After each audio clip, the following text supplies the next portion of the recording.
Jeux Olympiques 2024, Paris. Événement majeur en France qui accueille pour la 3e fois de son histoire le plus prestigieux des événements sportifs. 32 sports, 329 disciplines, 206 nations, d'où viennent 10 500 athlètes. Les premiers Jeux où il y a autant d'hommes que de femmes, ce qui fait de cet événement sportif le premier au monde, le plus suivi par les médias. Dans cette vidéo, on va essayer de comprendre comment on est passé d'un événement coup de poker d'un passionné du sport à l'événement sportif le plus influent au monde, que ce soit du côté social, économique ou politique, dans des contextes internationaux parfois légèrement tendus.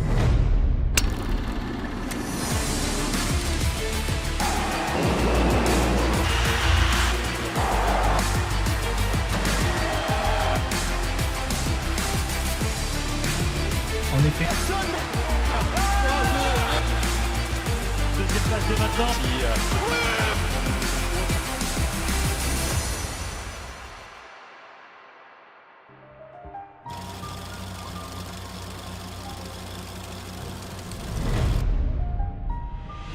Les premiers Jeux Olympiques datent de l'Antiquité et viennent d'Olympie en Grèce. Ils vont alors drastiquement changer en 1896 et vont devenir les Jeux Olympiques modernes tels qu'on les connaît aujourd'hui. Un peu plus tard, on connaîtra également les JO d'hiver en 1924 à Chamonix. À l'époque, les JO d'été et d'hiver se déroulent la même année. Puis, ils vont s'alterner tous les 2 ans, comme aujourd'hui d'ailleurs, et ce depuis 1994. Et oui, c'est assez tard en effet. C'est donc en 1992, la dernière année à avoir vu les JO d'été et d'hiver se dérouler la même année. Mais bon, avant qu'on en arrive là, il faut déjà qu'on revienne au début du début du début.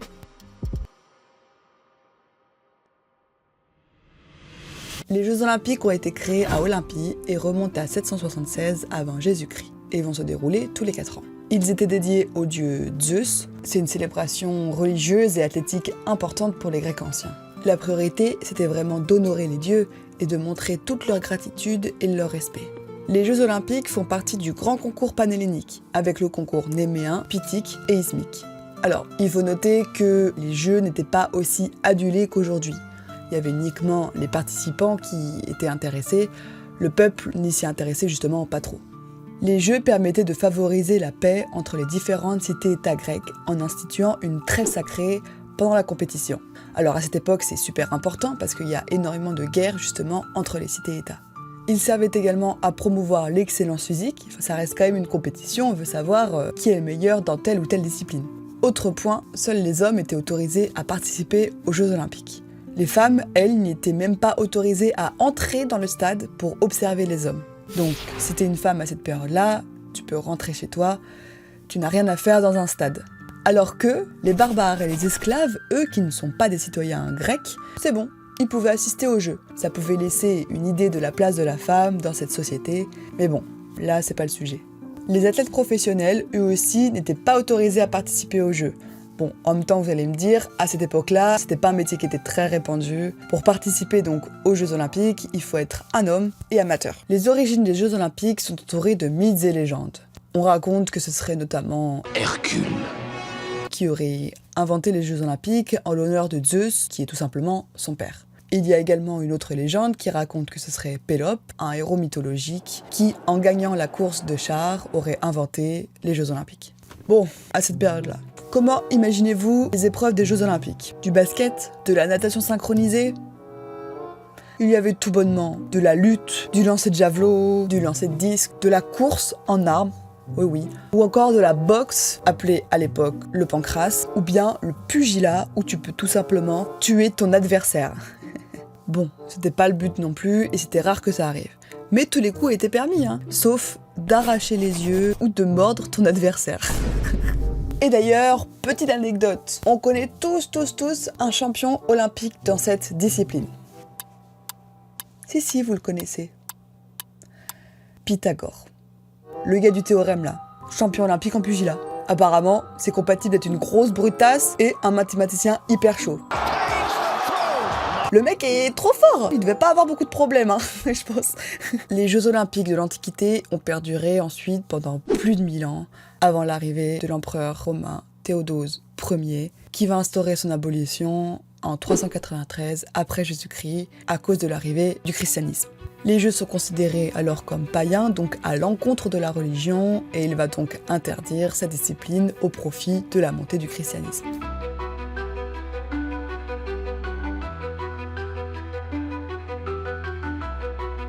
Après une très longue période d'absence et d'obscurité, les Jeux Olympiques font leur grand retour en 1896 sous leur forme moderne et ont été réintroduits par le français Pierre de Coubertin.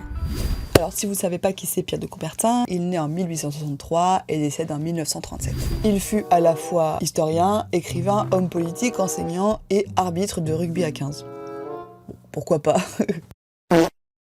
En 1894, lors du premier congrès olympique, il suggère le grand retour des Jeux.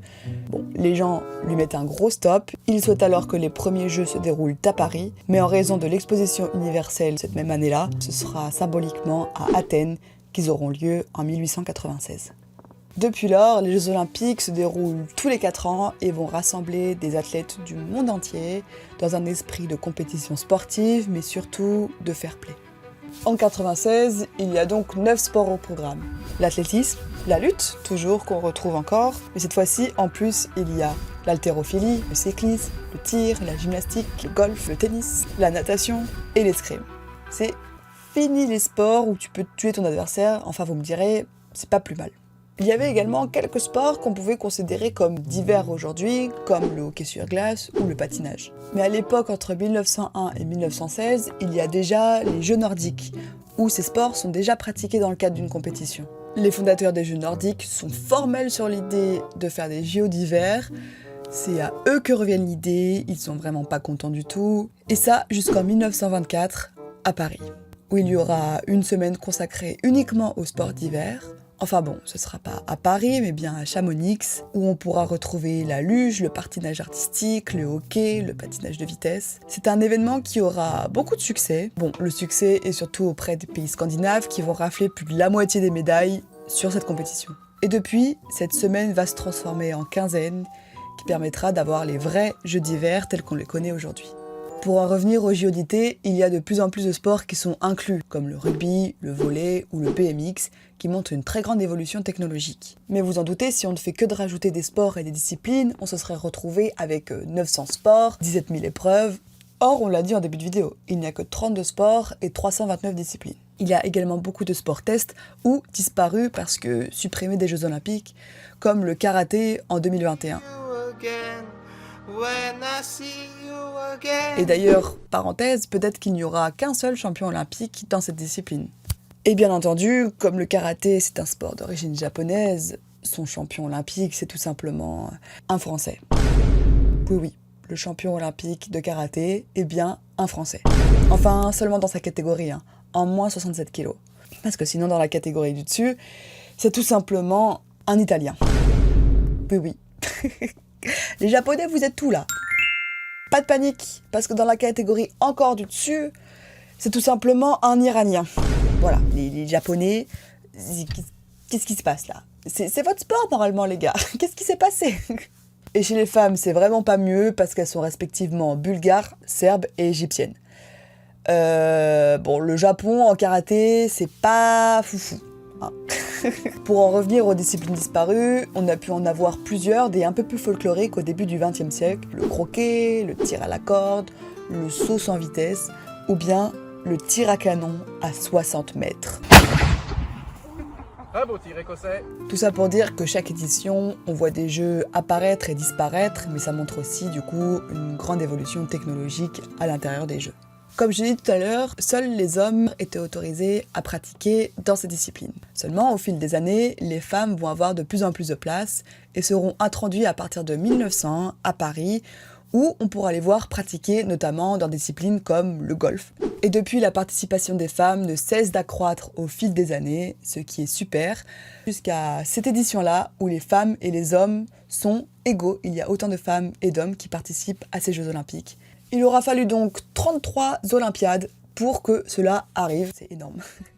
Les Jeux sont un succès dans plein de domaines, tels que le tourisme, l'économie ou bien le rayonnement culturel. En plus de ça, ça implique de plus en plus grandes infrastructures, donc de plus en plus de sécurité, donc ça permet aussi de générer également beaucoup d'emplois. Mais la grande évolution des Jeux modernes, c'est de par sa médiatisation. Alors vous me direz, Avant, c'était pas possible que ce soit médiatisé parce qu'on n'avait pas les technologies suffisantes. Soit. Mais grâce à cette évolution technologique, les jeux ont pris une ampleur énorme. C'est plus les retrouvailles des petites cités grecques là. Non, c'est vraiment une ouverture au monde entier. Alors, si aujourd'hui c'est l'événement le plus suivi au monde entier et le plus apprécié devant la Coupe du Monde et le Tour de France, cela ne s'est pas vraiment fait comme ça, en claquant des doigts.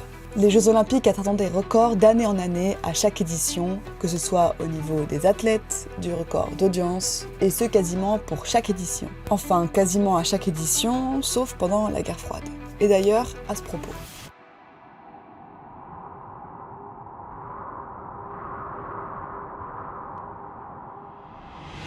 Pendant la guerre froide, les valeurs sont un peu différentes de ce que j'ai pu vous raconter depuis le début. Les valeurs de paix, de solidarité entre les États, tout ça, on oublie. On met à la poubelle et on oublie vraiment tout ça. À la place, les nations veulent montrer, par le biais du sport, qu'elles sont les meilleures. Le but était donc de remporter le plus de médailles et de récompenses pour montrer au monde entier qu'elles sont les meilleures pour le sport, pour l'économie ou même pour la guerre. Car ces années-là, les Jeux sont énormément médiatisés et le sport devient un vrai moyen de pression, surtout concernant les États-Unis et l'URSS. Prenons l'exemple des Jeux en 1980 à Moscou. C'est en plein dans la guerre froide et vous savez, il y a des tensions notamment en Afghanistan.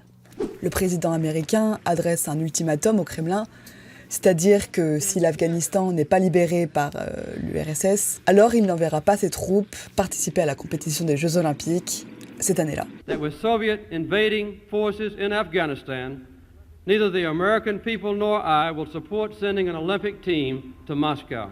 Et il va même demander à d'autres pays de s'abstenir. L'accord est donc partiellement refusé et c'est donc au total 51 pays qui ne se verront pas participer aux Jeux Olympiques, mais 13 qui vont quand même pouvoir y participer sous la bannière olympique. Maintenant l'exemple des Jeux en 84 à Los Angeles.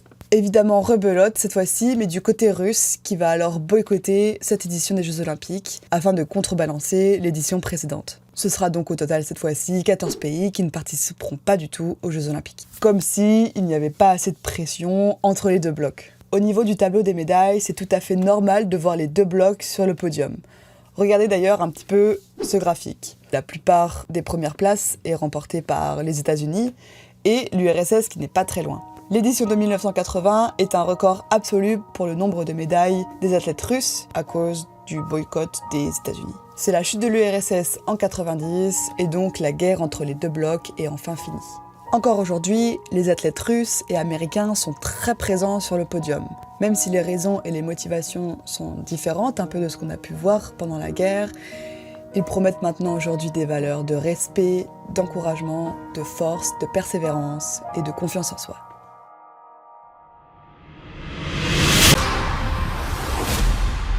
The 33rd Olympiad, Paris 24.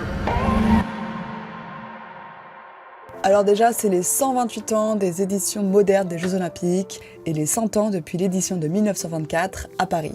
Et cette année, ça se déroule donc à Paris, comme je l'espère, du 26 juillet au 11 août, avec la plupart des épreuves dans la capitale et d'autres un peu partout en province, comme par exemple à Saint-Quentin-en-Yvelines. C'est cool, non ? Que toutes les communes puissent participer un petit peu et mettre la patte à ces JO. Alors, avant de me renseigner à l'écriture de cette vidéo, je pensais pas qu'il y aurait des épreuves à Saint-Quentin-en-Yvelines, mais je respecte, attention, vous avez tout mon respect et bravo à vous.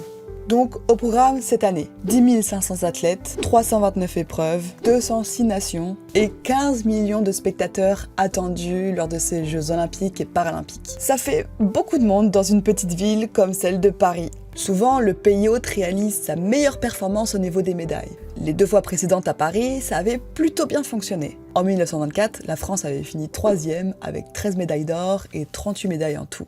Et en 1900, la France avait fini première avec 27 médailles d'or et 102 médailles au total. Wow! Alors, est-ce que cette année, on arrivera à atteindre cet objectif des 103 médailles ? Seul l'avenir nous le dira. Qui dit nouveau jeu dit forcément nouveau sport, et cette année, c'est le breaking.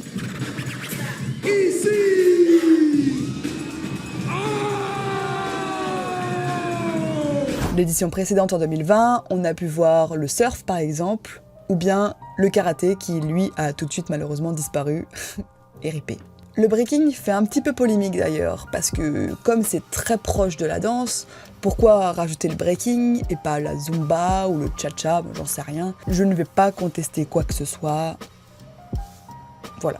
Le breaking, ça va être cool, je le sens, ça va être cool.